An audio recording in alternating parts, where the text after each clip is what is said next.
한 주간의 정치권 핫 이슈를 속속들이 들여다보는 정치토론 왈가왈부 유용합니다. 오늘도 어김없이 뜨거운 토론을 펼쳐주실 세 분을 모셨습니다. 김형주, 김유정 그리고 진성호 전 의원 나와 계십니다. 안녕하십니까? 안녕하세요. 네. 안녕하세요. 자, 오늘 저 얘기를 좀 해보죠. 어제 정부가 2016년 11월에 체결된 이 지소미아, 일명 한일 군사정보보호협정을 이제 종료하기로 결정했습니다. 이 문제에 관련해서 상당히 여야 정치권 문제 논란이 있고요. 또 일본과 미국의 이 문제에 대한 반발도 있습니다. 자, 간단하게 좀 이 문제를 좀 들어보고 본격적인 주제로 들어가도록 하겠습니다. 자, 어느 분이 먼저 얘기하시겠습니까? 김정 전 의원 먼저. 네, 대통령의 8.15 경축사 내용을 보면서 네. 조금 톤다운된 느낌이었고 계속 외교적인 어떤 협상과 대화의 문을 열어놓고 있다는 그런 측면에서 최소한의 어떤 정보를 교환하면서 이 지소미아는 그냥 있으면 연장이 되는 거잖아요. 특히 종료 선언 안 하면. 그래서 가지 않을까 이렇게 생각도 했었고 또 저도 한편으로는 한미일 동맹은 어떤 경우에도 좀 굳건하게 지켜져야 한다는 그런 측면에서 계속되기를 희망을 했던 사람으로서는 좀 굉장히 뜻밖이었죠. 네. 그러니까 이제 불과 며칠 사이에 좀 기류가 많이 달라졌다는 그런 생각을 했고요. 다만 21일 날 한중일 외교장관 회담에서 강경화 장관이 고노 외상 만나고 난 이후에는 뭐 성과 없이 끝냈고 또 표정도 어두웠고 그래서 조금 안 좋은 예감이 들긴 했지만 이거는 계속되는 게 맞지 않았을까 이런 생각도 했습니다만 결국에는 이제 국익이라는 차원에서 이런 결정을 내린 거잖아요. 그리고 여기에 대한 국제사회 여론도 반반 나뉘는 것 같고요. 네. 한국이 손해일 것이다, 아니다. 뭐 별 문제 없다 이렇게 나뉘는 것 같고 또 국내 여론도 굉장히 좀 반반으로 엇갈리고 있는 것 같아요. NGO에서도 반반으로 나뉘고 또 여야도 나뉘고 그래요? 있고 네 그런 상황이긴 한데요. 저는 이제 이후가 중요한 것 같습니다. 이런 상황이라면은 강대강으로 갈 수밖에 없는 것이고 특히 28일 날 화이트리스트 배제에 시행되는 날이기 때문에 일본에서 그때 어떻게 이제 조치가 나올 것인가 이런 식이면은 강대강 대치 국면이 장기간으로 갈 수밖에 없다는 측면에서는 조금 여러 가지 우려되는 면이 있고요. 국익 차원에서 내린 결정이라고 하니까 우리가 쥐고 있는 히든 카드가 있어야 되겠죠. 향후 이 문제를 그야말로 우리 국익에 부합하는 우리가 손해보지 않도록 가는 그런 방향에서 또 미국은 뭐 이해했다고 하는데 아니라는 반응 지금 나오고 있고 그래서 여러 가지가 우려되는 상황이긴 한데요. 뭐 기왕에 내린 결정이니까 향후에 어떤 카드들을 준비해놓고 했으리라고 믿고 싶습니다. 김 의원께서는 불가피한 결정이라고 보시는 거예요? 아니면은 좀 이게 좀 외교상으로 문제가 있는 결정이다 이렇게 보시는 겁니까? 저는 유지되기를 바랬던 사람이기 때문에 저는 조금 지소미아가? 우려가 됩니다. 네, 저는 우려가 좀 됩니다. 그러나 그 이후에 대응을 잘 해나가야 된다. 그렇죠. 기왕에 내린 결정인데 거기에 대해서 도리 없고요. 지금은 기왕에 내린 결정이니까. 그런데 미국과의 관계도 있는 것이고 뭐 그게 완전 자존감을 세우는 결정이다. 뭐 이렇게 표현하는 사람도 있고 우리 손해 볼 거 별로 없었다. 이렇게 얘기하는 것이고 처음에 그 2016년에 이게 맺어질 때 네. 그때 그냥 어영부영 우리가 반대하는 사람도 많았는데 된 것이기 때문에 그냥 이제 원상 복귀해 놓는 거다. 이런 표현도 있습니다만 저는 조금 이후에 우리가 좀 카드를 준비하고 있기 때문에 이렇게 지금 하고 있는 것이다. 나가야 된다. 네, 그렇게 김영주 의원 말씀 듣는 게 예, 저는 뭐 일부의 뭐 우리 자존감 또 한일 관계 이런 얘기도 있습니다만 네. 좁게 보면 그런 부분이 이제 원인에 제공이 되겠습니다만 어떤 면에서는 정부가 고민한 것은 이제 미국의 최근에 말하자면 중거리 핵전력 탈퇴, 네. INF의 탈퇴가 갖고 오게 되는 새로운 어떤 그 동북아에서의 네. 말하자면 양대 세력의 충돌 속에 한반도가 빨려 들어갈 수 있다. 미국이 최근에 수항미사일 시험 발사를 했고 그렇다면 지금 사드가 있고 말하자면 물론 한미일 동맹이 중요하긴 합니다만은 미국이 공식적으로 핵에 대한 어떤 뭐 발사라든지 준비를 하기 시작했을 때 중국과 러시아가 반발할 것은 굉장히 뻔하다라고 네. 하는 부분이고요. 그런 의미에서 만약 우리가 이번에 말하자면 그 지소미아 연장을 통해서 미국과 일본 그 중심의 기존의 틀, 안보 틀에 갇힌다라고 하는 이제 그런 측면에서 앞으로 이것이 훨씬 더 이제 이 한반도의 평화 프로세스를 풀어나가는데 굉장히 어려워진다. 특히 올해는 아마 아직은 뭐 명확하지는 않습니다만은 시진핑 중국 주석이나 푸틴 대통령이 방한할 가능성도 굉장히 많고 또 조만간 어찌됐든 간에 북미 회담이 있을 수 있는 가능성이 많은데 결과적으로는 지소미아가 갖고 있는 이유는 이제 북한이 어떤 핵실험이라든지 여러 가지 로켓 발사했을 때 그것을 우리 구간에서만 다 파악할 수 없기 때문에 일본이 갖고 있는 위성이라든지 다른 정보를 통해서 보완해야지 완벽하게 전체적인 어떤 북한이 실험하는 것을 종합적으로 이해할 수 있다는 측면에서 충분히 우리가 가져야 될 전략적인 의미는 있습니다만은 원인을 좀 말하자면 앞으로 이 북한이 그러한 시험 발사 같은 거는 특히 이제 한미 가디언 을지 연습이라든지 이런 네. 기간 동안에 집중돼 있었기 때문에 대통령이나 우리 정부 입장에서 여러 가지 기존의 어떤 동북아의 어떤 기존 질서를 유지하는 것도 한 방법이지만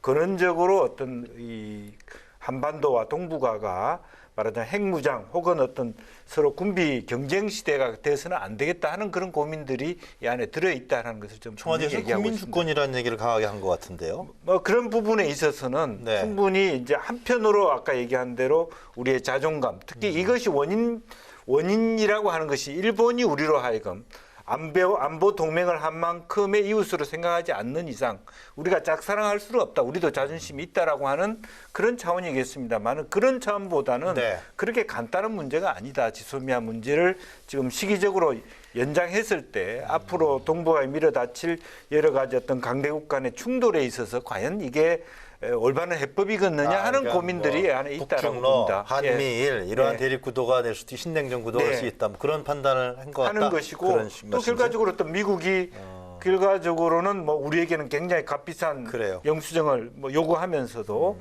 결국 일본 편을 들어주고 있다라는 그 속에서 과연 우리가 알겠습니다. 자유로우냐 이제 그런 진성호 얘기가 의원님 말씀 좀 듣죠. 일단 그 이 지소미아는 두 가지 측면에서 이해할 수가 있는 게 첫째는 외교적 측면입니다. 그런데 일단 청와대는 이 결정을 하면서 이유를 일본이 화이트리스트에서 대한민국을 제외했기 때문에 우리가 이걸 한다고 분명히 밝혔습니다. 네. 그리고 그 다음에 브리핑에서 미국도 이해했다고 이야기했습니다. 그런데 반나절이 안 돼서 미국 국무부의 폼페이오 장관이 실망스럽다는 이야기를 하고 국무부 대변인이 브리핑을 하면서 대한민국 정부라는 표현을 쓰지 않았습니다. 문재인 정부라는 표현을 쓰고 그다음에 외교적으로는 잘 쓰지 않는 어포인트먼트, 콘선, 우려와 뭐 실망 같은 그런 단어를 굉장히 세게 쓰면서 비판을 했습니다. 그러니까 우리 청와대는 가짜 뉴스를 생산한 겁니다. 미국 이해한 거 아닙니다. 이 정도로 외교적으로 반발했다는 거는 굉장히 화가 나 있는 건데 반나절도 안 돼서 거짓말을 날 그런 그러니까 청와대는 심심하면 가짜뉴스 하는데 청와대가 본인이 가짜뉴스를 생산한 것이고 이거는 제가 볼 때는 굉장히 국제적인 망신입니다.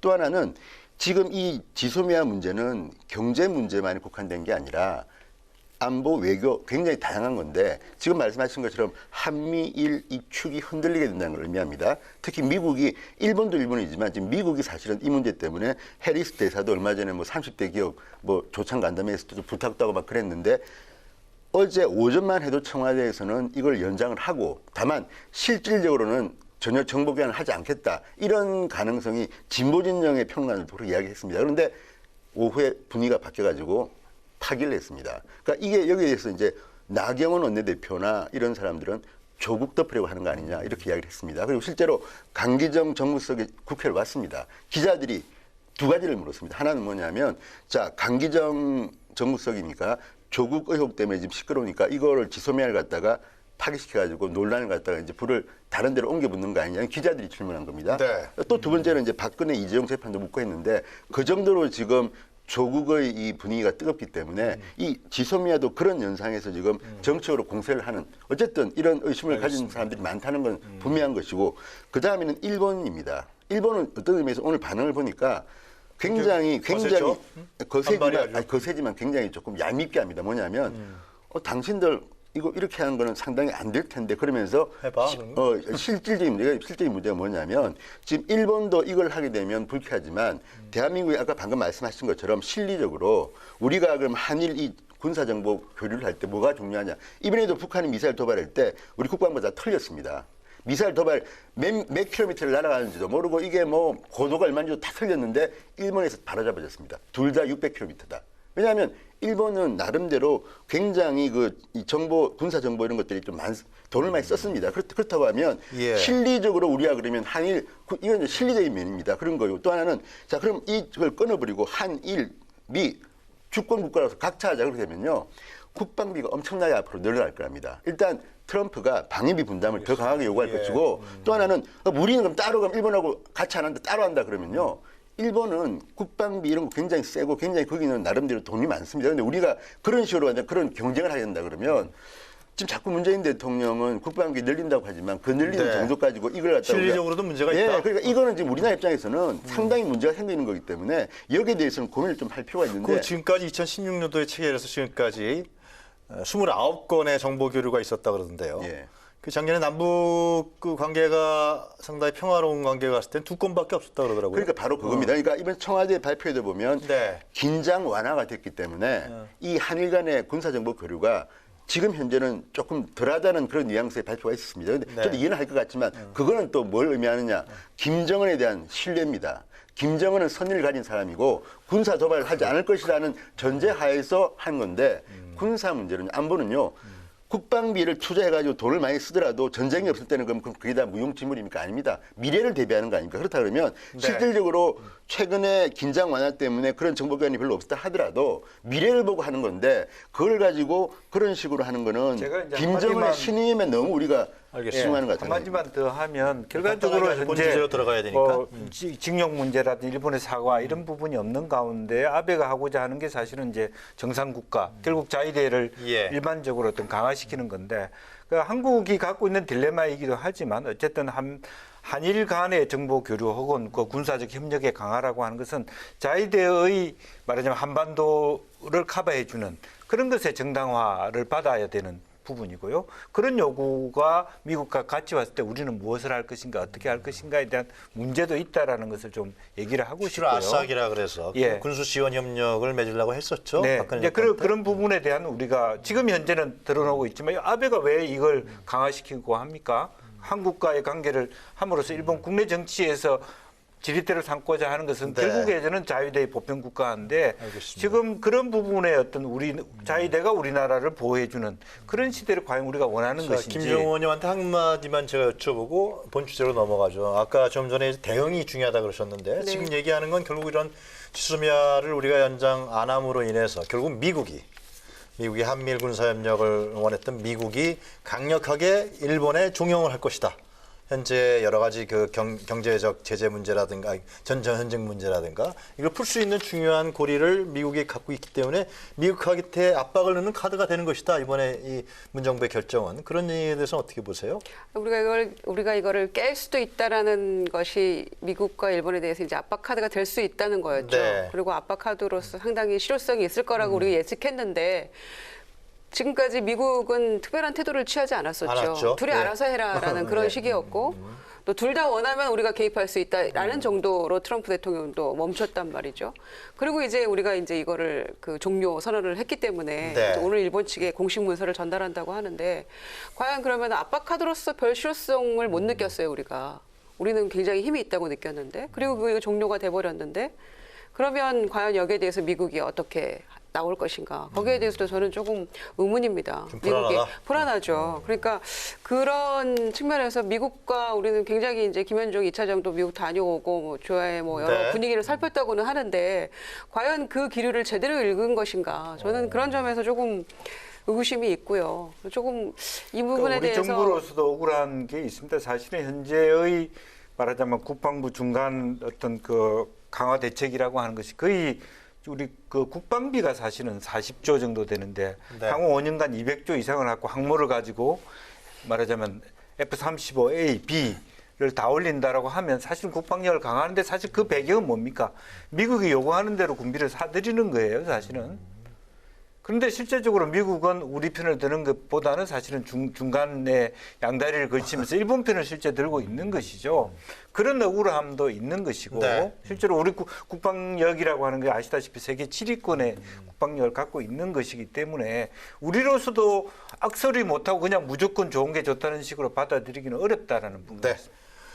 진영님 뭐 간단히 하신 말씀 간단하게만 정리하고. 예, 근데 저는 근데 아베 총리의 반응을 보면 일단 이 지소미아 파기가 미국은 모르겠지만 일본에는 상당히 영향을 준 거는 같습니다. 네. 그런데 문제는 영향을 줄 때 쉽게 하면 이제 우리가 바게닝을 할 때야 잘한다 해가지고 할 수가 있고 또 하나는 때려가지고 강제로 할 수가 있는데 아베 총리 스타일은 강제로는 잘 안 되는 스타일인데 이게 저는 어떻거나 일본 반응을 보면 일본이 아픈 거는 맞습니다. 이걸 우리가 파기하게 되면 그런데 한 90일 정도의 시간이 있다고 합니다. 이걸 이제 파기하더라도 90일까지는 실질적인 시간이 있기 때문에 그 전에 어떤 외교적 해법을 찾는 게 좋지 않겠는가. 네. 미국은 오히려 굉장히 불쾌해하고 있습니다. 그러니까 미국은 오히려 우리는 손해를 좀 본 것 같고 일본은 네. 그래도 이 지소미아 카드에 대해서 알겠습니다. 일본 언론 보도는 뭐 그러니까 한번 좀 지켜봅시다. 미국 국무부 발표는 좀 상당히 태도는 셌습니다. 그랬지만 또 미국의 하원 입장은 이번 이 조치로 인해서 일본이 확실하게 식민지 지배에 대한 사과 반성을 해야 된다. 이런 미국 하원의 얘기도 있었던 거로 제가 하여튼 외신을 봤는데요. 하여튼 뭐 김정은 말씀대로 어떻게 우리 한국 정부가 이 문제를 상당히 지혜롭게 대응해 나가는지 다음 주가 이제 중요한 한 주가 될 것 같습니다. 자, 이번 한 주도 정치권은 갖가지 이슈로 뜨거웠는데요. 월가월부가 준비한 토론 주제는 무엇인지 먼저 첫 번째 주제부터 화면으로 만나보시도록 하겠습니다. 분단 사태는 없었을 것입니다.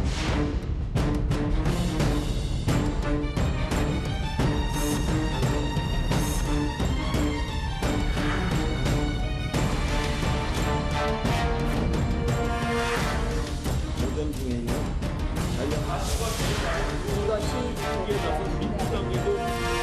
자유한국당은 해야 할 청문회는 안 하면서 가짜 뉴스 생산 공장으로 전락해서는 안 됩니다.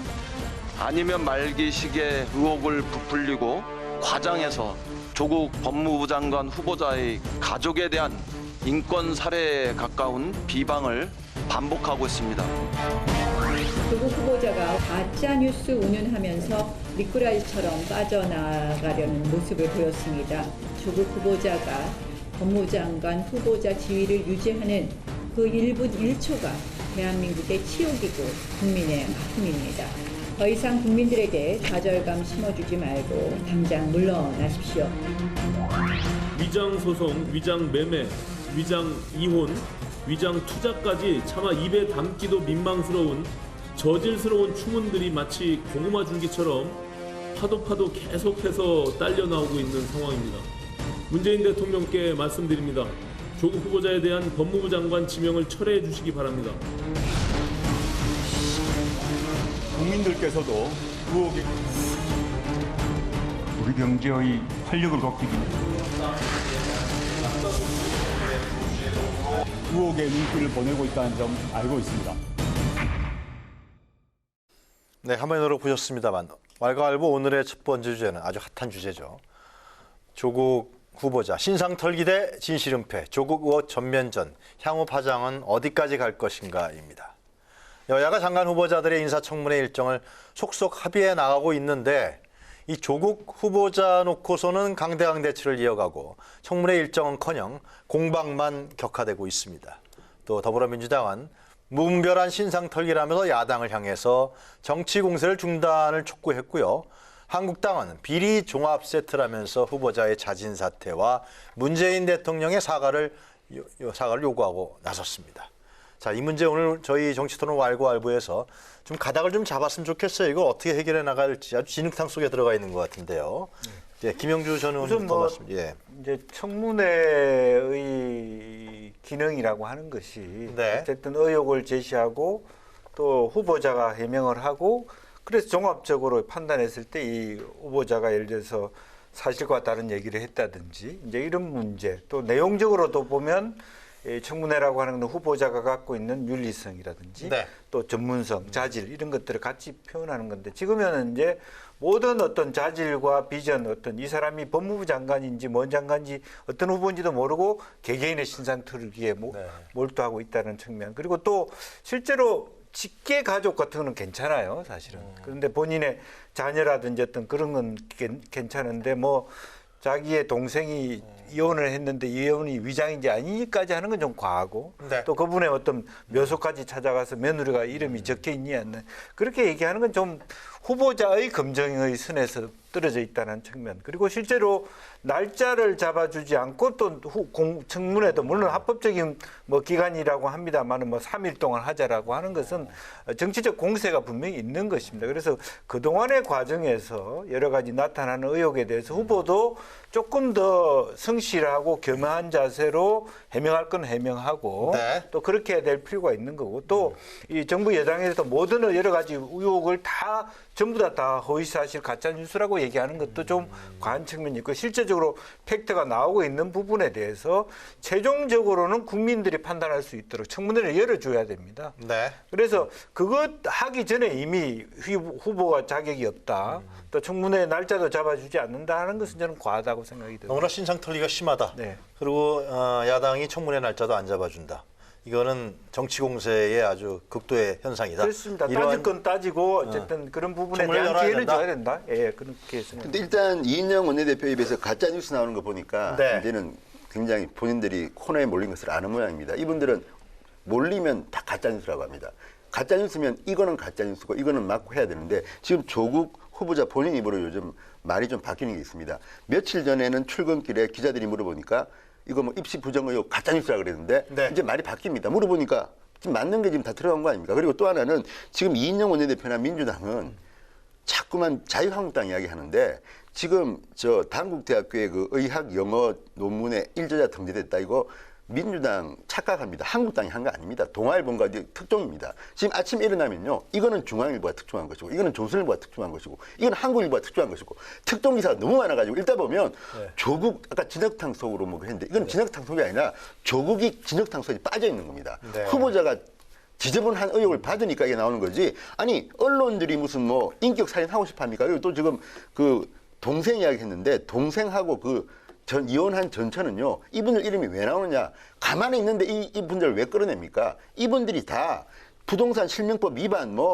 위장, 이 사모펀드 전부 다 부인, 동생, 또 부인의 또 처나, 온 가족, 패밀리 비즈니스입니다. 이게 지금 모든 게 다 의혹들이, 범죄 의혹들이 다 얽혔기 때문에 나오는 것이지, 가만히 있는 사람 나오는 게 아닙니다. 그리고 또 하나, 아니, 이혼한 며느리를 왜 묘시에 이름을 새깁니까? 그리고 자꾸 이야기하는데, 조국의 딸 아들이 있습니다. 지금 따님은 28세입니다. 28세 성인이고, 그리고 본인이 이게 만약에 지금 언론들이 제기하는 의혹들이 문제가 된다면 본인도 처벌받을 수 있습니다. 정유라는 지금 조국 후보자의 그래요. 딸보다도 훨씬 더 어린 나이에 이미 실명 공개되고 얼굴 공개되고 동영상까지 공개돼서 말도 안 되는 의혹들, 강의 하나 가지고 전부 다 온 언론들이 하루 종일 들었습니다. 그렇다면 똑같은 잣대로 하게 되면 장관이 되겠다는 후보자의 딸입니다. 그리고 본인도 제가 볼 때는 이 범죄 의혹에 연루되어 있습니다. 그렇다면 당연히 언론이 비판하는 건 당연한 것이지, 인격 살인이 민주당이 과거에 야당 때 알겠습니다. 더했습니다. 그러니까 구체적으로 또 들어갈 거니까요. 이런 식으로 예. 하는 비판은 오히려 저는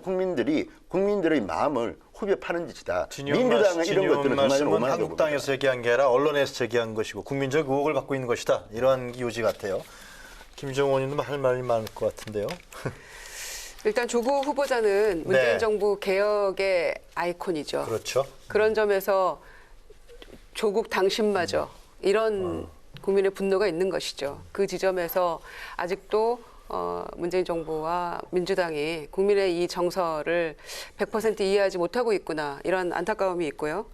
특히 또 언론과 야당들 이런 얘기들을 하고 있는데, 후보자에게 흠결이 없다면 네. 문제를 제기할 이유도 없는 것이죠. 그리고 신상털기라고 얘기하는데 그거는 민주당의 주특기였어요. 그렇기 때문에 지금 야당을 탓할 이유는 없는 것입니다. 그리고 청문 보고서, 청문 요청서가 왔기 때문에 거기 기반으로 해서 야당도 파는 것이고 또 언론도 파는 것이기 때문에 거기에 대해서 그거를 탓하면 그거는 말이 안 되는 거라고 생각합니다. 그리고 이제 큰 틀에서 그냥 말씀을 드리면, 네. 후보자 스스로 본인이 해놓은 다양한 말과 글, 그 안에 스스로 그 덫에 갇혀 있는 겁니다, 지금. 본인이 정의의 사도인 양 했기 때문에 국민들은 더 분노하는 거죠.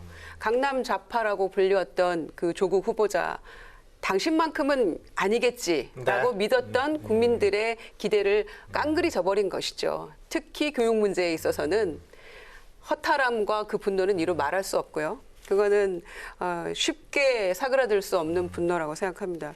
그런 점에서 불법은 없다라는 말로 네. 그냥 뭐 그 법 얘기만 하면서 그냥 얼렁뚱땅 넘어가려고 했다면 그거는 굉장히 오산이다 이렇게 생각합니다. 국민들이 분노하는 건 이중적이다. 그래서 분노하는 것이다. 도덕성의 문제가 심각하다.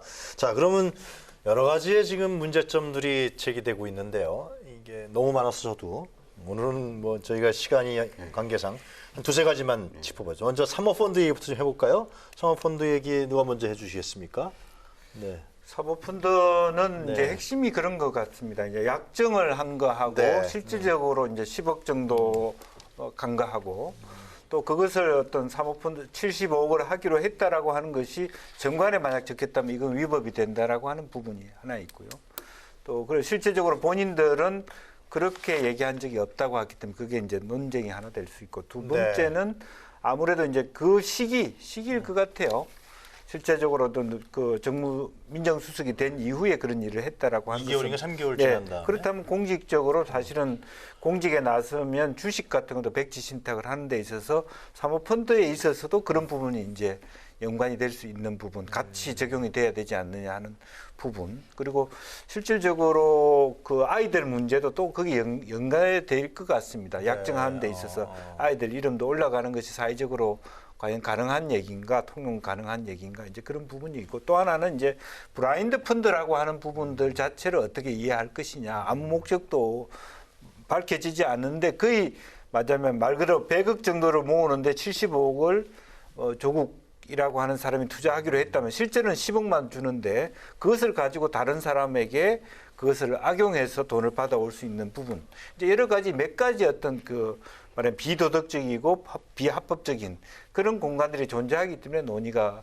치열할 수밖에 없다 그런 생각이 듭니다. 그런데요, 이거는 네. 팩트를 가지고 이제 우리가 파고들어야 되는데 네. 첫 번째, 일단 사모펀드 얘기 좀 아니, 먼저 사모펀드 그러니까요. 사모펀드 하이리스크 하이리턴이죠, 그게. 아니 그걸 떠나가지고 예. 왜 제가 이 말씀드리면 그 사모펀드를 조국 수석과 그 청문회 준비단이 거짓말을 한 겁니다. 뭐냐면 네. 이게 블라인드 펀드이기 때문에 나는 민정수석 된 뒤에 돈을 10억, 우리 가족이 10억 5,500만 냈지만 난 내용을 모른다.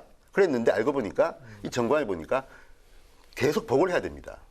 펀드를 낸 사람한테. 그리고 이 펀드는요, 74억 약정해가지고 74억 약정한 돈을 안 내고 10억 이것만 내게 되면 그 다음에는 이자도 내야 되고 상당히 페널티가 많습니다. 그런데 마치 조국 후보자 측은 아무런 페널티도 없고 그냥 10억 내고 끝난 것처럼 이야기하는데 네. 지금 이 사모펀드는 80%가 조국 가족들 돈으로 움직이고 있는 겁니다. 게다가 천암도 뭐 돈 냈다는 거 아닙니까? 그런데 문제는 이 펀드가 투자한 회사가 광급공사를 계속 받아가지고 140 몇 건, 어쨌든 오늘 아침에 중앙일보 특종인데요. 뭐 김혜애 씨, 김경수 지사가 있었던 그 김혜애 씨는 뭐 3억 정도를 광급공사를 줬다고 합니다. 이 회사에 몰빵. 그리고 이 회사가 민정수석 당시에 조국 가족이 투자한 뒤에 계속 돈이 매출이 늘어요. 늘어요, 계속. 그런데 이걸 가지고 계속 보고를 했다는데 그렇다면 이건 제가 볼 때는 충분히 자기 지위를 이용해서 광급공사를 따게 한 게 아니냐 의혹을 충분히 이건 수사를 해야 된다고 저는 봅니다. 네. 수사를 해야 된다는 것이고 또 지금 정관에도 지금 정관을 보면 이 정관이 엉터리라는 거 아닙니까? 이것도 수사를 해야 된다. 왜냐하면 이 정관은 조국 가족을 위한 정관이라는 거 아닙니까? 지금은 한국당의 주장이지만 이거는 반드시 수사를 해가지고 네. 법적 심판을 받을 필요가 있다. 그러니까 이 사모펀드가 이렇게 된 이유는 돈도 벌고 있지만 자녀들한테 증여세를 안 내고 부당하게 상속하려는 의도도 있지 않나 이런 것들이 막 계속 의혹들이 나오는데 자, 이 팩트 파인딩은 여기 살 수는 없고 일단 나온 것만 보면 제가 볼 때는 무시무시합니다. 상당히 악성입니다. 하여튼 이 부분에 사모펀드에 대해서 관련된 여러 가지 얘기들이 지금 팩트들이 팩트 드러난 것만 보면 일단 민정수석은 상당히 여러 가지 의혹들과 거짓말을 한 것으로 봅니다. 문제제기를 하고 있는 것 같은데요. 그동안 네. 낙마했던 후보자들이 불법이어서 낙마한 후보자도 있지만 네. 법적으로 문제가 돼서뿐만은 아니었어요. 도덕성 그리고 거짓말 이런 것들 때문에 낙마한 후보자들도 상당히 있습니다. 그런 점에서 지금 이 처음에 산호맹 얘기 나왔다가 사모펀드로 덮고 학교 법인으로 덮고 그다음에 딸 문제 나오고 이게 지금 더 큰 것들로 계속 덮어가고 있는 그런 형국이어서 국민들이 너무 혼란스럽고 정신이 없습니다. 그리고 이 뉴스를 따라가기도 어려운 네. 헉헉거리는 그런 지경에 이르렀는데요. 왜냐하면 날마다 얘기가 바뀌고 있기 때문입니다. 이 사모펀드 관련해서도 아까 이제 그 광급공사에 따가지고 했던 그 기자, 이 펀드가 투자했던 그 기업이 그 불과 얼마 전까지만 해도 자본 잠식 상태에 매우 열악한 그런 회사였는데 갑자기 이 펀드가 그 회사에 투자를 합니다. 그리고 가로등 전멸 무슨 그런 걸 따가지고 하는 것이고요. 민정수석 때 일입니다. 그리고 그 펀드도 뭐 투자 뭐 전문가의 소개를 받아서 했다고 했는데 나중에 보니까 또 친인척이었고요. 네. 또 친인척이 실소유주가 아니냐 이런 의혹도 있는 것이죠. 그러니까 민정수석으로서 보통 사람들이 상상하기 어려운 많은 의혹들이 이 펀드 안에 지금 들어가 있는 것이죠. 그리고 예. 본인도 해명하는 알겠습니다. 과정에서 여러 차례 거짓말을 했고요. 근데 그게 가장 큰 본질적인 문제입니다. 두 분 말씀 들어보니까 좀 정확한 해명이 필요하다는 생각이 드는데. 실제로 그것은 이제 본인이 이제 어쨌든 청문회를 통해서 해명한다고 했으니까 여러 가지 지금 이제 정관을 정확하게 가지고 또 정관에 대한 어떤 해석, 법적인 해석 그런 것을 가지고 정확하게 본인이 철저하게 해명을 해야 될 부분인 것 같고요. 네. 저런 건데 보니까 해명 안 할 것 같습니다. 왜냐하면 아, 그래요? 조금 전에 청문회 조국 아니 얘기하겠죠, 청문회 때. 조국 후보자가 이 사모펀드를 전액 공익재단에 기부하겠다 그랬습니다. 사회에 내놓겠다. 이게 무슨 말이겠습니까? 아, 오늘 뉴스가요.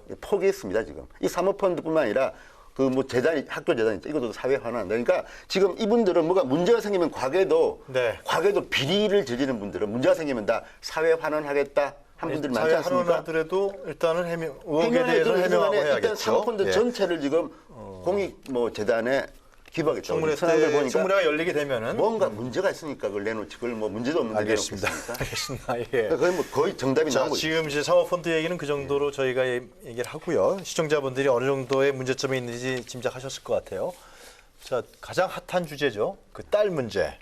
이건 정말 예민한 문제고요. 또 입시와 관련된 문제고 우리의 2030 청년들하고 관계된 문제이기 때문에 김유정 전 의원께서 먼저 얘기를 좀 들어주시겠습니까? 그러니까 이 문제는 보수와 진보의 문제도 아니고요. 네. 그냥 기득권의 문제라고 저는 생각합니다. 그리고 여태껏 이 없는 사람들도 가장 공정하게 이 성공의 사다리로 갈 수 있는 그런 것들이 바로 이제 이 교육 문제였거든요. 네. 없어도 자식만큼은 공부 잘해서 뭐 이런 게 있었잖아요. 그런데 그런 기회마저도 이게 기득권과 그다음에 없는 자는 이렇게 극명하게 갈리는구나. 그리고 그러지 않은 척했던 양심적인 지식인의 표상인 약하고 안가조망을 거론했고 너는 폴리패스고 나는 안가조망이다라고 주장했던 조국 후보자였기 때문에 도저히 이 부분은 용서가 안 되는 거기 때문에 학생들도 나서고 있는 거잖아요. 네. 그래서 이 딸의 문제는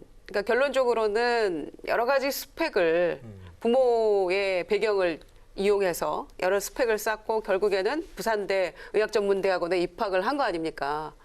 그러면 그 과정에서 그렇지 못한 학생들의 상대적인 박탈감, 또 수능이 80 며칠 남았거든요. 그리고 수시 원서 곧 접수하거든요. 그러네요. 그런 전반적인 상황을 비춰봤을 때 이 조국 후보자가 이 딸 문제로 인해서 국민에게 주는 상실감이라는 것은 네. 아무도 흔들 수 없는 나라 만들겠다고 했잖아요. 그런데 지금 스스로 흔들리고 있는 나라 되고 있는 겁니다. 사실은 이제 네. 그런 사실관계보다는 조 후보자가 말하자면 초기 대응이 좀 잘못됐다고 저는 생각해요. 솔직히 이런 네. 자기 아이의 문제에 대해서 뭐 초반에는 열심히 공부했다, 기여했다 이렇게 반박을 했거든요. 이제 그런 것들이 저는 왜냐하면 교수 직함을 갖고 있는 사람이 제1저자 된다라고 하는 그것이 어떤 의미인지를 과연 몰랐을까 이제 그런 부분도 있는 겁니다. 사실 제1저자라고 하는 것은 논문을 처음부터 끝까지를 다 관장하는 사람이 제1저자이기 때문에 2주 열심히 했다고 해서 제1저자가 된다라고 하는 것을 했을 때 본인이 사실은 그거는 있을 수 없는 일이다라고 딸아이한테 얘기를 했어야 되고 또 지도교수가 판단했다 하더라도 그 지도교수의 좀 과잉 어찌 보면 오버한 거죠. 그런 네. 부분은 적절하지 않다라고 얘기하는 것을 우리가 조국 후보자한테 바라는 거 아니겠습니까? 그야말로 과정이 정당하고 결과도 정당한 그런 공정한 나라를 만들려면 그런 걸 기대하는데 그런 부분에 대해서 내몰라라 했다는 부분. 그걸 이제 와가지고 내가 다른 일 하느라고 바빠서 그걸 잘 못 조국 챙겼다라고 하는 후보자는 부분은 지금 그 병리학 논문이 예. 고려대학을 입학하는데 영향을 안 줬다라고 그러고 영향을 줬다 안 줬다 이전에 실제로 제1저자가 됐다 아빠 이런 얘기를 들었을 때 그게 말이 되냐 이렇게 얘기해야 되는 거 아닙니까? 사실은 대학 교수 아닙니까? 대학 교수면 제1 저자가 뭐다라는 것 정도로 알았어야 되는 거고 네. 또 하나는 인턴십의 문제도 2주간 해가지고 뭐 인턴을 했다라는 것도 야 니네 좀 심하다 이런 것을 조 후보자한테 원하는 건데 뭐 그 인턴십 하는 과정에서 내 개입한 거 없어 법적으로 문제 없어 이렇게 얘기하는 것이 사실은 국민 정서에 안 맞다라고 하는 부분이죠. 근데 저는 국민 정서도 정서지만 일단은 법적으로 문제가 될 수가 있다고 봅니다. 위험성이 있다고 보세요? 예. 첫째는 조국 후보자 측이 처음에 이게 문제가 됐을 때 이거는 제가 여기는 동아일보인가 뭐 다른 언론이 특종을 한 겁니다. 그랬더니 처음에 나온 반응이 뭐냐면 그때는 신속하게 대응을 했습니다. 첫째, 조국 후보자 측은 그 교수한테 이런 압력을 넣은 적이 없다. 부탁한 적이 없다. 두 번째, 지금 말씀하신 것처럼 고려대학교에 입학할 때 이것들이 적용되지 않았다. 왜냐하면 이 수능이라든지 무슨 자기소개서 이런 것들 관련 자료 같은 건 필요 없이 그냥 학적부 전형으로 그냥 갔다고 설명을 했습니다. 그런데 알고 보니까 다 거짓말이었습니다. 고려대학교와 법무부가 사과했습니다. 고쳤습니다. 왜냐하면 그때 그걸 들여다보니까 분명히 자기소개서를 고려대학교는 다 폐기됐다는데 어디서? 아니 그때 입학 요강이 자기소개서를 쓰도록 돼 있다는 겁니다. 과정에서? 그런데 네. 법무부나 고려대는 그 전형이 자기소개서가 없다고 했습니다. 처음에. 근데 보니까 있었고 또 하나는 관련 자료도 제출하도록 되어 있다는 겁니다. 그래서 지금 말씀처럼 시간이 지나서 관련 논문을 냈는지 안 냈는지는 확인해 봐야겠지만 일단 자기소개서에 내가 당국대에서 일자로 했다는 걸 썼습니다. 왜? 조국의 딸은 인터넷에 자기소개서를 팔아먹었습니다. 말하는 거는 뭐 5만 원에도 팔고 500원에도 팔았는데 지금 이미 그 조국의 딸의 자기소개서는 인터넷에 떠돌고 있는데 그걸 읽어보면 분명히 자기는 이걸 썼습니다. 그리고 당국대도 있고 또 뭐 다른 대학교도 있고 무슨 물리학 상도 있고 하는데 어쨌든 그 짧은 시간에 병리학 뭐 천문학 뭐 무슨 뭐 물리학 어쨌든 천재입니다. 천재 일단 천재고 또 두 번째 이 교수가 자백을 했습니다. 처음에 조국 후보자 측에서 외국 대학교에 가기 위해서 필요하니까 도움을 달라 그래서 선의로 도와줬는데 고려대학교로 갔더라. 실망스러웠다. 그러니까 이 교수는 뭐냐면 조국의 딸이 외국에 있는 대학에 들어가는데 이게 도움이 될까 싶어서 선의로 해줬는데 실수했다. 그래서 나는 책임지겠다는데 이것도 문제가 말이 안 되는 게 첫 번째 이거는 국가 돈 2,500만 원을 지원받은 학술지에 게재된 논문입니다. 그렇기 때문에 이게 만약에 알겠습니다. 거짓말로 일저자를 썼다 그러면요. 지금 박사급 연구원들이 2, 3년에도 이거 일저자 등재가 안 됩니다. 이 고등학생이 한영 외우가 아니라 당국대 의과학연구소 박사로 되어 있습니다. 그러니까 위조한 거죠. 그러니까 들어보세요. 그러니까 일단 이거는 법적으로 범죄입니다. 범죄고. 어떤 면에서 범죄라는 거예요? 범죄입니다. 왜냐하면 위조를 했고요. 들어보세요. 그러니까 범죄고. 그러니까 첫 번째 죄는 제가 볼 때는 이 해당 당국대 교수는 받을 겁니다. 왜냐하면 지금 지난번에 당국대 교수가 무슨 법을 위반한 거예요? 일단 그 국가 돈을 받아서 언제부터 언제까지 해서 저자를 기입하는 것도 있잖아요. 그 요건에 맞지 않으면 범죄입니다. 지금 병리학회 회장이 그랬습니다. 이 논문은 그건 윤리 윤리 문제가 아니다. 그래요? 네네. 그건 무슨 얘기인지 알겠는데. 두 번째 예. 허위로 두 번째까지만 듣고 김영주 의원 허위로 위조를 해가지고 이 논문에 일자로 등재했는데 이 논문에 일자로 등재했다는 것을 이용을 해서 고려대학교에 입학했다면 이 논문이 철회된다면 이게 이제 거기서 클리어가 되면 이 조국의 딸이 고려대학 입학이 취소될 수도 있답니다. 고려대학이 이야기했습니다. 네, 알겠습니다. 부정행위가 발견되면 부정행위 얘기했어요. 아닙니까? 그러니까 이거는 취소되는 거고요. 그러면 자연히 부산대 알겠습니다. 의학전문대학원도 취소되는 겁니다. 김영주 의원 얘기 좀 듣죠. 여러 네. 과정을 국민들과 함께 다 보고 있는데 그렇죠. 일저자가 됨에 있어서 결정을 누가 했냐. 그 교수가 했다. 물론 그 원인은 그 사람들이 판단했을 때 외국 간다는 것을 했지. 그런 부분이 하나 있고요. 그리고 의학 박사라고 한다. 의학연구소에 있다라고 하는 것을 누가 썼냐. 그럼 자기소개서에 그러면 그 아이가 자기가 의학 박사고 그런 얘기를 쓸 수 있습니까? 그 연구소 소속이라는 말을? 제1저자라는 말은 쓸 수 있죠. 다만 그 당시에는 2016년부터는 정확하게 자기소개서에 논문을 인용할 수 없게 법적으로 되어 있습니다. 실제적으로. 그건 2009년 상황입니다. 옛날입니다. 그래서 실제적으로 그 영향에서 보면 제1저자가 됐다라고 하는 건 상식적으로 말이 안 되는 일을 한 거예요. 그런데 예. 근데 그 교수가 그런 판단을 한 거고 다만 그 교수의 판단에 조국이라는 사람의 영향을 미친 영향을 규명하면 돼요. 근데 그 아이가 내가 교수님 제가 열심히 했으니까 일저자 해 주십시오. 이렇게 쓸 수 있냐. 저를 의학 박사로 써 주십시오. 그렇게 얘기할 수 있냐 이게요. 그 교수가 교수의 문제다 자기 이거죠. 논문을 말하자면 자기가 생각해도 판단이 안 돼. 말이 안 되잖아요. 어떻게 고등학생이 이 연구를 같이 협력하는데 일저자가 됩니까? 그러니까 그걸 가짜로 올린 거 아니에요.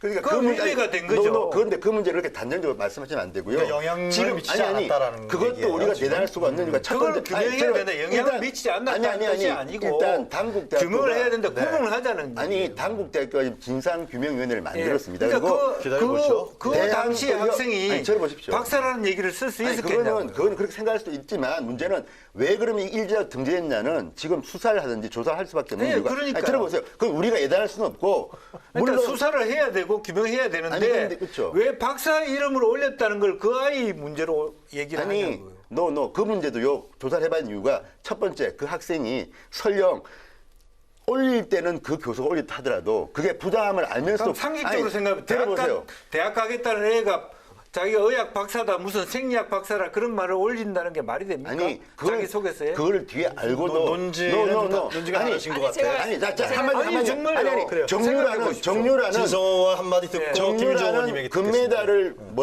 내고 2대 입학 그 면접장을 들어갔습니다. 그리고 본인도 처벌을 받았습니다. 왜?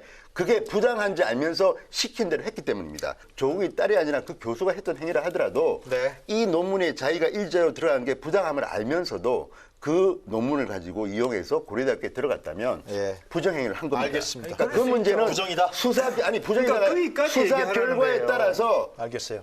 거기까지 처벌할 수 얘기하라는 있는 거예요. 거죠. 학교 알겠어요. 안에서 자기가 개인적으로 그런데 아니, 논문을 올릴 때 그 아이를 박사로 속여서 올린 걸 왜 그 아이 책임으로 아니, 해요? 그 얘기는 다 하셨으니까 근데 문제는 얘기됐고. 조국 후보자가 단정적으로 시간이 많지가 가짜 않으니까. 뉴스라고 하는 거는 문제가 있다는 거죠. 김유정 의원님 말씀 듣고 요 얘기는 정리를 해야 될 것 같아요. 우리가 다른 얘기도 해야 아니, 되니까. 김영주 의원님 그러면은 그건 누구의 책임입니까? 국민들이 묻고 싶은 거예요. 그렇죠. 그 아이가 왜 박사로 되어 있는지에 대해서 국민들이 묻고 싶은 겁니다. 저희들이 따져야 될 것은 아니 의원님 너무 들어보고 말씀 많이 있- 하셨어요. 그 외고 인턴십이 그해 딱 한 번 있고 없어요 지금. 없어졌어요. 조국 후보자 딸 한 딱 한 번 하고 없는 겁니다. 그런데 후보자는 어떻게 해명을 했냐면 학교에서 알아서 인턴십 프로그램이 있어서 간 것이지 나는 모른다 이랬어요. 네. 그런데 동아일보가 밝혔잖아요. 엄마끼리 안다. 친구 아빠 아닙니까? 당국대 교수가.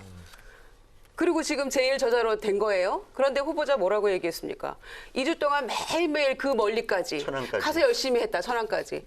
제일 저자로 올려줘서 이렇게 대학 갈 수 있으면요. 정말 엄마들 심정은 제주도원들 못 보내냐 이런 심정일 겁니다. 아마. 해서는 안 될 일이긴 합니다만. 그런 심정인데 나중에 알고 보니까 고등학생으로 되어 있지도 않고 연구소 소속으로 되어 있었다고 해서 또 한 번 놀랬고 나중에 알고 보니 박사라고 해서 또 놀랬고 공저자가 6명인데 같이 그 공동 저자로 올라간 교수도 아니 그 학생이 제일 저자로 되어 있다는 걸 이제 알았다는 거 아닙니까? 그런데 그거를 국민들한테 그 아이가 알았겠습니까? 라고 물어보시면 그걸 우리가 묻고 싶은 아니, 거예요. 우리가. 제 얘기는 그걸 정당화하거나 합리화하는 얘기가 아니라 제일 저자가 문제가 되는 거고요. 네. 그 제일 저자가 문제가 된다고 그래요. 느꼈기 때문에 속에서 자기 개인적으로 올린 거 아닙니까? 그 학생이 자기가 박사가 돼 있다는 걸 알았을 리가 그러니까 있습니까? 연결고리는 그래요. 부탁을 해서 간 거 아닙니까? 거기에 딱 한 번 학교에서 공식적으로 학교도 모르고 있었대요. 개인적으로 아름아름 간 거예요. 자, 그러면 그 가정의 후보자와 그 부인의 아무것도 아니, 몰랐을까요? 그런 부분만 따지라는 그러니까 얘기예요. 그런 아니, 부분에 아니, 대해서 그러면 얘기하고 있는 구체적으로 거면서 박사로 등재돼 있는 아니, 것을 동시에 어떻게 따지나? 그러니까 당국대에서도 윤리위원회 대학에 가겠다는 애를 갖다 박사로 돼 있다는 그러니까 것을 너무- 누가 너무 어디에 자, 쓰려고 제가 그걸 한마디만 쓴단 더 하겠습니다. 한영외고인데 한영외고의 교수 자녀를 그러니까 이 학생들의 부모가 교수인 모임이 있다고 합니다. 근데 그 타워 팰리스에서 모임을 했다는데 그게 조국 후보자와 그 문재인 교수가 같이 알겠습니다. 참석했다는 거 아닙니까? 그러니까 의혹은 만약 수사가 밝혀지면요 엄청난 일이 벌릴 수도 있습니다. 저는 그러니까 너무 예단을 하지 마시고 또 하나는 아니, 제가- 이거야말로 말입니다. 검토가 아니라 하더라도 특검과 반칙입니다. 누가 알겠어요. 말하면 반칙 예. 아닙니까? 반칙? 문재인 대통령이 그렇게 그래요. 강조하시는 특검과 반칙 세상을 만들어야 될 개혁의 적임자 조국이 자, 특검과 반칙을 더 했다면 얘기를 하고 논의를 문제가 해야 되는 되는데요. 거예요. 이것은 이제 국회에서 만약에 청문회가 열리면은 더 논의가 진행될 것 같고요. 또 주말과 다음 주에도 아마 언론에서 그리고 정치권에서 계속해서 아마 이 얘기가 진행될 것 같고요. 국민들도 많은 의혹을 갖고 있는 사안입니다. 그래서 이 문제는 제 개인적으로는 조국 후보가 충분히 저는 좀 얘기를 좀 했으면 좋겠는데 하여튼 청문회에서 얘기한다 그러니까 뭐 기다려 보죠. 자, 요 얘기 청문회 일정은 지금 이제 저희들이 아직 잡혀지지 않은 거죠. 6명의 후보자는 청문회 일정이 잡혔나요? 그 사람들은 잡혔나요? 아마 그 앞 일정으로 앞에 지금 일정은 잡혔는데 잡혔는데 아닌가 조국 후보자만 안 싶은데 잡힌 저도 거죠. 정확하게 체크를 그래서 지금 못 해봤습니다. 7명이 원래 지금 청문회인데 네. 6명은 그냥 청문회도 없는 것 같아요. 이게 검증도 해야 되는데 그분들. 한 명도 좀 문제가 있다는데. 아, 글쎄 하여튼 하여튼 검증을 해야 되는데 이러다 보면은 이게 국회 청문회 기능이 조국 후보자 덕분에 하여튼 어떻게 될지 봐야 될 것 같습니다. 자, 첫 번째 주제는 이 정도에서 정리하겠습니다. 뭔가 좀 미진하고 그러는데요. 계속해서 우리 국민들께서는 보시지 않을까 생각합니다. 자, 그럼 이어서 오늘 두 번째 주제 화면으로 만나보시도록 하겠습니다. 문재인 정권 폭정 저지와 대한민국 살리기 구국투쟁을 시작합니다. 장외투쟁을 지속적으로 열어서 직접 국민의 경고를 전할 것입니다. 이 정권의 좌파 폭정을 반드시 막아낼 것입니다.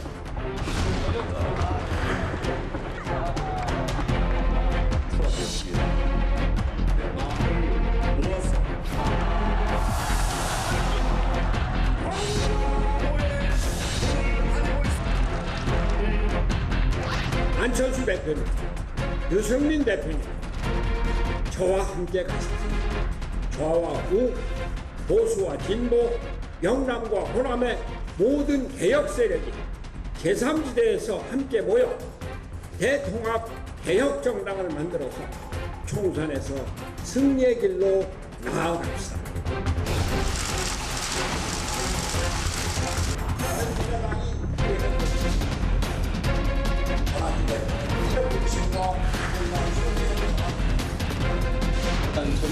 여러 가지 부족한 탓에 우리 경제가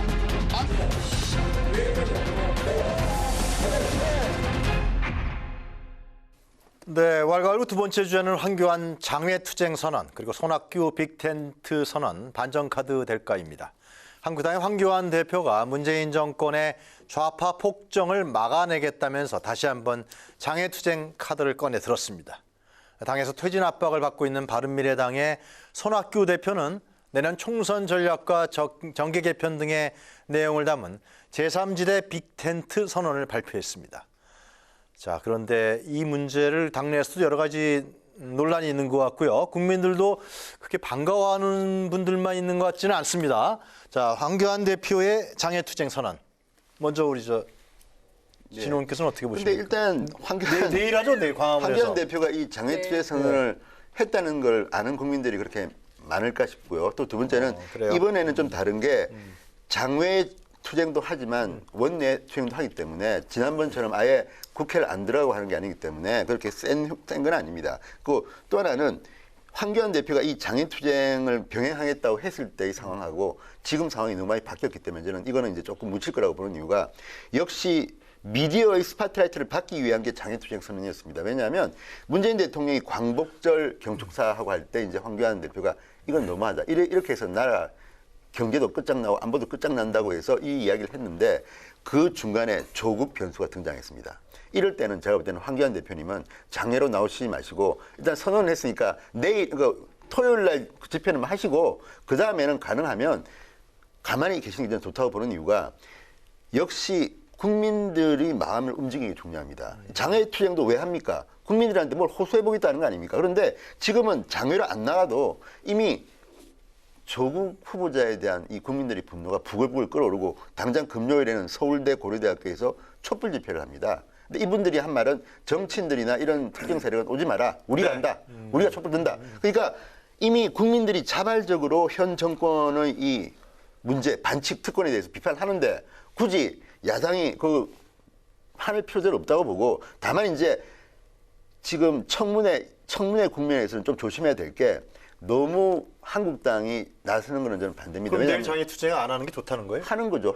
예고한 건 해야죠. 예고한 건 당연히 하는 거죠. 네. 또 여기서 적당히 이제 조국에 대한 이야기를 해야겠죠. 그런데 기본적으로 황교안이 이 장외 투트랙을 갖다가 이야기했을 때 그 상황하고 지금은 너무 많이 변했다. 지금 국민들이 분노하는 거는 조국입니다. 왜 이렇게 반칙과 특권의 사회를 갖고 오느냐. 그러니까 자연히 문재인 대통령 지지율이 처음으로 이제 데드크로스 된 거 아닙니까? 이럴 때 황교안 대표가 나가서 하는 게 뭐가 지금 장외투쟁을 하되 조국 문제를 얘기해야 된다. 뭐 그렇죠. 아니 이거 저는 장외투쟁은 내일은 그러니까 24일은 하지만 저는 접는 게 앞으로는 하지 말아라. 별로 도움이 안 된다고 우리 국민에서. 김용준은 어떻게 보세요? 실제로 이제 황교안 대표가 정치권에 들어선 지가 벌써 한 7개월 이렇게 넘어 네. 들어가는데 밀월 기간도 지났고 이제 어쩌다 보니까 이제 나경원 대표하고 경쟁하는 그런 라이벌 구도가 있고 유승민, 안철수와 같은 새로운 사람들이 들어올 수 있는 네. 여러 가지 말은 어떤 뭐 보수 대통합을 얘기를 하지만 자기 리더십이 흔들리고 있기 때문에 이제 자전거를 타는 사람이 이렇게 돌리지 않으면 넘어진다는 위기의식 속에서 장애투쟁을 외쳤습니다. 그런데 방금 말씀하신 것처럼 사실은 상황이 많이 변하고 있고 또 장애투쟁이 오히려 여러 가지 다른 어떤 말하자면 현재의 말하자면 자유한국당이 좋은 기조에 찬물을 끼얹는 요소, 네. 또 집중을 분산하는 요소 이런 것들이 이제 우려가 될 거라고 보고 네. 특히 이제 지소미아 문제와 관련해서 어느 정도 뭐 이게 말하자면 비판할 수 있지만 오히려 뭐 과거처럼 얼마 전에 그런 것처럼 아베 총리 미안합니다. 지소미아 우리 다시 해야 됩니다. 이렇게 얘기하면 네. 또 실제로 전혀 분위기를 엉뚱한 데로 가는 변수들이 되기 때문에 실제로 오히려 그런 의미에서 황교안 대표가 갖고 있는 리더십의 위기가 다시 왔다. 판단이 과연 그래요? 이 시기에 적절한가에 대한 도전을 다시 받고 있다. 그렇게 보여집니다. 네. 김정원님 말씀일까요? 황교안 리스크라고 하잖아요. 황교안 리스크? 네. 바깥에서 지금 들여다보고 있는 홍준표 전 대표 같은 분도 있고 네. 언제 떨어지나 이렇게 지켜보는 사람이 있는데 그 누구예요? 거기 홍준표 전 대표 계속해서 지금 어필하고 있잖아요. 문제를 지적하면서 비판도 하고 또 홍준표 전 대표뿐이겠습니까? 몸풀고 있는 여러 투수들이 있겠죠. 네. 그래서 게다가 이제 같이 파트너십을 발휘해야 되는 나경원 원내대표까지 뭐 유승민 들어와라 이러면서 그냥 선점해버리고 이슈를 이러니까 더욱 위기감을 느끼는 것 같은데 아직까지도 정치권의 아마추어의 그래서 장애투쟁을 한 거다? 예, 이 하는 때를 거다? 못 뽑고 있는 것 같아요. 그러니까 지금이 장애투쟁 할 때입니까? 처음에 장애투쟁, 1차 장애투쟁은 그래도 국회 안에 워낙 이제 서로 싸움도 치열했고 패스트트랙 가지고 여러 가지 문제가 있어서 그때는 좀 국회가 여야가 지금 심하게 싸우고 있구나. 찬반도 엇갈리고 국민들이 보고 있었어요. 그러니까 밖으로 나와서 나올만 하다라고 또 인정하는 국민도 있었고요. 그래서 또 상당히 그 재미도 봤죠. 소위 지지율도 올라갔고 또 자기 지지층 결집도 했었고요. 네. 근데 지금은 그거 할 때가 아니잖아요. 바깥에는 분노한 국민들이 오히려 인내심을 가지고 또 밖에서 할 말 하면서 젊은이도 나서고 있는 그런 형국인데 네. 원내에서 선택과 집중하는 게 지금은 가장 중요한 그 일이라고 보고요. 네. 그리고 무엇보다도 명분이 있어야 되잖아요. 근데 진성 의원님 내일 한 번 하고 아마 안 해야 된다고 하셨는데 기왕에 그 벌어놓은 그 장애투쟁이니까 내일 한 번 하고 멈춰야 될 텐데 지속적으로 쭉 하겠다 지금 이렇게 내일 선언하고 한국당 있거든요. 당원들이 많이 모일 거 아니에요, 광화문에? 알 수 없죠. 모일 그거는 또 거는 동원해야 되고 동원해야 돼요? 돈도 많이 들어가고 이러는 상황인데 원외 지역 당협위원장들은 지치는 거죠. 그런 돈과 조직의 문제에 있어서. 그래서 빨리 회군해서 원내 투쟁을 하는 게 한국당으로서도 또 그게 더 실질적인 알겠습니다. 효과가 있는 것이다 이렇게 생각하고요. 네. 이렇게 리더십이 없어서야 정말 한국당이 내년에 어떻게 선거 치를까 하는 특히 수도권 중심으로 하는 이 지역위원장들의 우려가 현실이 되고 있다. 네. 이 장애투쟁 선언으로 저는 이렇게 생각합니다. 김정원님 황교안 대표 얘기는 대충 다 공감을 하시는 것 같아요. 장애투쟁의 불필요성 그리고 실효성이 없고 지금 국면이 상당히 다르다. 1차 장애투쟁에서 상당히 황교안 대표가 정치적인 어떤 대표인이 어떨지 봤지만은 2차 장애투쟁은 별로 의미가 없다. 그렇게 얘기를 하시는 것 같은데요. 자, 아까도 처음에 우리가 얘기했습니다만은 화면으로 나왔지만 손학규 대표 있잖아요. 네. 그 손학규 대표의 기자회견을 했었어요. 그죠? 제3지대 빅텐트론을 얘기했는데 이거 어떻다고 보십니까? 일단 유승민, 안철수 전 대표에게 함께하자. 그래, 함께하자 그랬어요. 이렇게 얘기했었죠. 그런데 지금 유승민, 안철수 이 두 전 대표는 여기저기에서 다 러브콜을 받고 있는 것 같아요. 그래요? 한국당에서도 받고 있고 또 나경원 원내대표 얘기했죠. 또 비박계 중심인 그 김무성 전 대표를 비롯해서 또 토론회에서 또 우리 유승민 함께 가야 된다 네. 이렇게 얘기를 했었고. 그러니까 이 두 분이 갑자기 몸값이 올라가고 있는데 손학규 대표도 지금 계속 비당권파에서는 물러나라 이렇게 얘기하고 네. 있지만 그래도 우리는 함께 가야 된다. 결국에는 지금 하고 있는 이 상황을 보니까 조국 후보 사태도 그렇고 한국당의 어떤 대응이나 여전히 그런 모습을 보면 제3의 길로 가야 되는데 그 중심에는 바른미래당이다. 지금 이렇게 얘기를 하고 있는, 아직까지는 원론적인 얘기를 하고 있고, 지금 이 분열되려고 하고 있는 거의 반은 저는 분열 상태라고 보는데, 그러니까 분당 사태. 그런데 함께 좀 봉합하려는 그런 이 손학규 선언이었습니다만, 결국에는 각자 도생하면서 제 갈 길 가지 않을까 이렇게 생각하고요. 그리고 남아있는 이 사람을 중심으로 해서 뭔가 외부의 세력을 규합하는 형태로 가게 될 거라고 생각합니다. 바른미래당은. 손학규 대표가 기자회견하면서 제3지대 외친 정치적 의도는 뭐예요? 굉장히 자기 세력도 지금 없는데. 우선 뭐 자기가 흔들리고 있으니까 자기 우선 펼친 거다. 빅텐트 말은 빅텐트지만 자기 혼자 자기 혼자 누를 수 있는 텐트도 잘 못 치고 있는 상태에서 결국 빅텐트라는 건 원래적으로는 큰 텐트를 갖고 있는 사람들이 두 개 작은 텐트들도 자연스럽게 우리가 양보할 테니까 같이 들어와서 텐트 치자. 그래야지 그게 빅텐트의 의미가 있는 거거든요. 그런데 뭐 자기 텐트가 조그만 거 채워놓고 빅텐트를 만들 테니까 아니, 다른 사람 텐트 다 가져와서 빅텐트 만드는 거 아니에요? 그런 그게 세상의 법칙입니까? 텐트 다. 그런 세상의 법칙을 봤습니까? 사실은 큰 텐트 옆에서 그 그늘 옥에서 작은 텐트도 치면서 너희들에게도 좀 내가 공유하겠다. 말할 기회나 의석 배분이나 뭐 어떤 그런 부분들에 할 용의가 있으니까 같이 하자. 이제 그런 것들이 원래는 빅텐트의 원류인 거죠. 원래적으로는 이거는 뭐 아주 작은 정당에서 저쪽은 다 큰 텐트이긴 하지만 바로 허물어질 거야. 우리 텐트로 모여 이렇게 얘기하는 것은 모두 다 아무 반응이 없는. 아니 궁금한 것은 만약에 진짜 제3지대 빅텐트론이 만들어지면요. 민주당에서 공천에서 탈락한 사람들이 가지 않겠어요? 안 갑니까? 글쎄요. 아니에요? 이번에는 뭐 그런 경우는 있겠죠. 그러나 그분들이 모여서 공천에 탈락한 사람들이 모여서 출마를 했을 때 당선될 가능성이 극히 적어 보이는 현재의 상황이다. 느낌이 그런 겁니다. 네. 그러니까 손학규의 빅텐트가 이제 불리한 건 바로 그런 점입니다. 그러니까 빅텐트를 칠 때 보수 쪽에서 빅텐트를 치고 또는 진보 쪽에서 빅텐트를 치는데 손학규의 빅텐트는 좀 애매한 빅텐트입니다. 그러니까 지금 황교안 대표나 나경원 원내대표 경우는 안철수도 와라, 뭐 저 조원진도 와라, 뭐 다 와라, 우리 같이 하자. 보수는 명분이 좀 있습니다. 그건 빅텐트인가요? 될지 안 될지 모르지만 칠 수 있을지 이제 모르겠지만 어쨌든 그런 색깔이 비슷한데 또 민주평화당의 박지원의 빅텐트가 또 있습니다. 그러니까 박지원이나 천정배나 이 장병환 의원이 아직 10명 만들지 않았습니까? 이 빅텐트는 지금 말씀하신 것처럼 민주당에서 떨어져 나온 분들도 계실 테고 또 하나는 민주당은 마음에 안 들지만 한국당이나 보수는 마음에 안 들어. 나는 진보야. 그렇지만 민주당과 다른 결로 한번 해보고 싶어. 그러면 제3지대의 그 진보 좌파 성향의 뭐 텐트가 생길 거 아닙니까? 그런데 문제는 손학규라는 카드는 보수보다는 진보 쪽 빅텐트에 조금 더 근접한 인물입니다. 그러니까 안철수나 유승민보다는 오히려 민주평화당 쪽의 빅텐트와 좀 붙을 확률이 있다고 봅니다. 그런데 문제는 그분들이 왜 손학규 밑으로 갑니까? 왜? 아니 대등하게 가면 되죠, 왜? 아니요.